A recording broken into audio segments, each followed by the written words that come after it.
Pese a que a oposición pide explicacións, parece que Luís Rei non ten, de momento, interese en falar sobre as graves acusacións verquidas no pleno da semana pasada, onde aseguraba que a policía local ocultou o positivo por alcoholemia de membros destacados da corporación. Nos levamos moito tempo traballando nesta proposta para que resulte viable e hoxe é o día para nós de falar disto e como sempre todos tedes o meu teléfono e podemos falar diso e de outras cousas outro día, pero creo que hoxe ides permitir que non toque ese tema.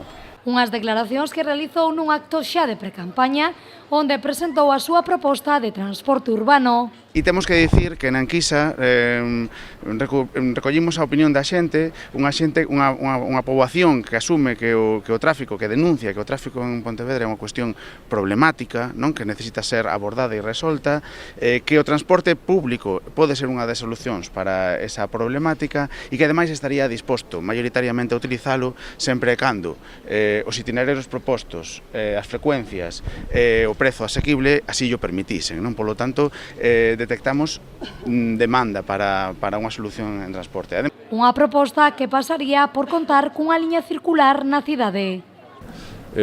Funcionaría entre as 6:30 da mañá e as 11 da noite e tería unha frecuencia a Montecelo, dúas frecuencias a Monteporreiro e unha frecuencia máis ao campus, saindo cada 11 minutos da estación de autobuses. Eso dá un total de 89 viaxes ao día.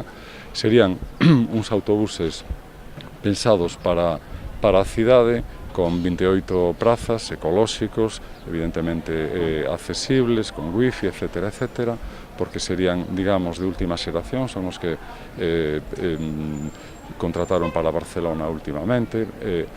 Unha proposta que contaría, ademais, cunha ampla e forte campaña de promoción. Que incluiría os 2 primeiros meses de viaxes gratuitos para todo o mundo. Pensamos, a partir dunha estimación, facemos unha estimación de alta ocupación e unha estimación de baixa ocupación. A de baixa, que é moderada, pensamos que faría que ao longo do ano houvese 650.000 viaxes neses autobuses e uns ingresos que estimamos que serían de €500.000. O investimento inicial, que parte importante disto, pero que como é unha aposta a uns cuantos anos